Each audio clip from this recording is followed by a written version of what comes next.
Hello, welcome back. Another Moto Academy episode. This is a brand new YouTube channel, so if you guys can do me a huge favor and hit the subscribe button, you'd be surprised how much it actually does help out and help YouTube share these videos more frequently. I designed this channel to be really strictly tutorial based and try to be as informative as possible, as the AJ Catanzaro channel is becoming more and more lifestyle based and just following my day-to-day life more than anything. So as some of you guys may know, I have the Moto Academy app where I have riders training with me online, and they're constantly sending in footage for me to give feedback on. This video is going to be me showing some of their riding and talking about the feedback so you guys can learn from it as well. If you want to send in your riding footage like all of these guys in this video, all you have to do is go to themotoacademy.com, click into the club, and you can subscribe to be a part of the Moto Academy online, download the app. Once you've done that, you can send in footage to be analyzed. We have hundreds of hours of tutorial videos on there as well. While you guys are at it, check out tour.themotoacademy.com. If you want to train with me in person, we have tour dates all over the world, so find one near you, and then you can also shop for all of the latest apparel on the website as well. Every dollar you spend equals an entry to win a brand new bike. The more money you spend on the website, the better chance you have of winning a bike. All right, so here goes nothing. We got Rev 64. Hey AJ, I'm in Florida for the week to ride. I'm wondering what I could do better on a sequence like this. Love your YouTube videos. Feel like I've definitely gotten better because of them. Pretty good attack position standing up. Standing nice and deep. Whoa, falling off the back a little bit there. Okay, feet on there, I like it. Elbows down a little bit, falling inside of the bike. So these are a couple quick, easy fixes.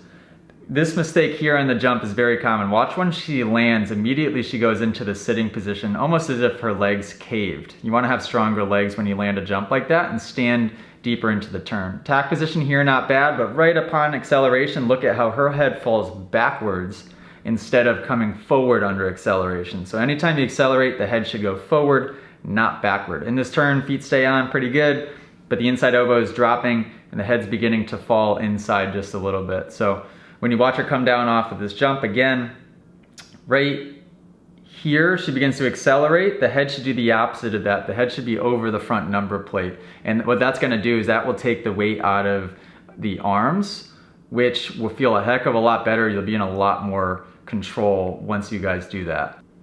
All right, we got another one here. Sean W. Hey Jay, I tried your advice. Feel a lot of improvement having the revs higher. I'm scared to have them high since my bike is a 2004. Don't wanna throw a top end. Should I get a whole shot device? Okay, so this is a start video. Let's take a look and listen to the bike as well. Decent body position, feet were tight in front of the foot peg. I personally wouldn't consider that high revs at all for a start. Now, it shouldn't be bad for the bike at all. It's not like you're revving it for 15 seconds straight. You're really only revving it for 3-4 seconds. It should be a non-issue. Revs should be higher than that, feet tight. The one thing, the head should move forward and down a little bit upon acceleration. At least he didn't fall backwards, which is good. Smooth clutch control. Whole shot device is very, very helpful, but I don't know if it's necessary. I mean, at the pro level, it's 100% necessary, but it's good to learn starts the right way without it. High revs, slow clutch release. All right, here we go from Tyler. Hey AJ, I was wondering if you had any tips for slick berms and how to keep traction throughout the whole berm. I was also wondering if there's anything that needs adjusting in my form. This looks like an indoor track. Let's see what we're working with here.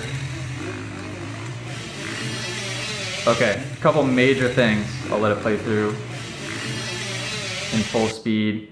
Watch Tyler's foot here. As soon as he's done with the brake, he rotates his toe outward, which tells me that he's not putting any pressure on the outside foot at all. And what that does is that causes the wheels to start skating out, and when that happens, he falls inside of the bike.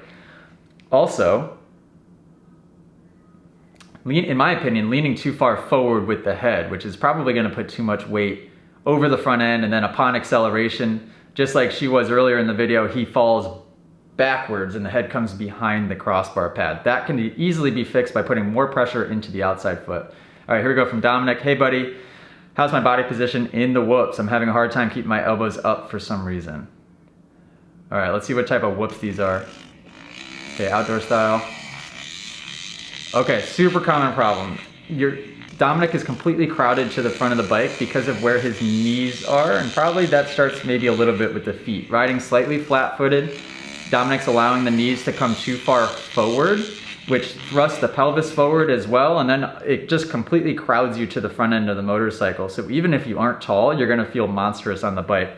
What that's gonna do is gonna put way too much weight to the front end, and then getting your elbows up at that point is basically going to be impossible. You have to get on the balls of your feet, drop your heels, drive the knees back, way further back than that. And then to fix the hand position, you should be doing what's called kind of like a tennis grip, like opening a doorknob to pop those elbows up.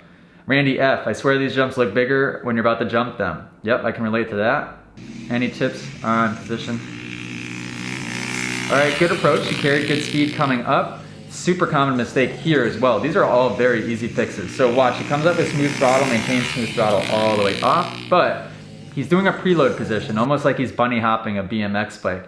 If you're coming up with smooth throttle, you should actually be doing the opposite movement. See how he goes down and then up to compress and then unload the suspension?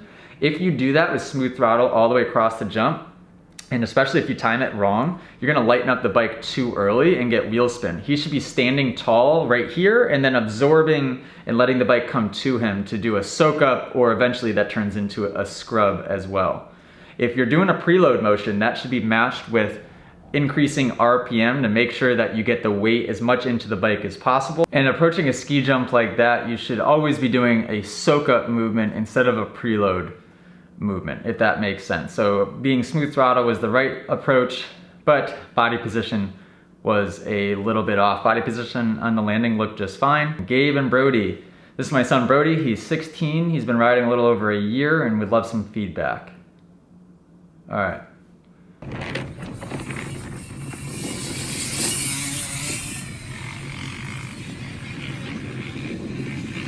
Cool mountain ride, huh? Okay, this is a perfect example right there of the foot going out when you don't need it to. So Brody's falling inside the bike a little bit there, standing up. The cool thing about standing up and then foot going out right here, this is a perfect left-hand turn to practice both feet on the pegs. Zero need to put a foot out in a turn like that. When you stand, Brody's attack position isn't bad, but he's rigid, right? So when he starts to turn and he hits the bumps, he's kind of like attached to the bike and falls inside of it a little bit. The cool thing about standing is you should be able to allow that bike to really lean underneath you without it affecting your upper body at all. Your head, your upper body should never fall inside of the bike. And although it was subtle, right there, when you start to add speed to that, that can get dangerous pretty quick.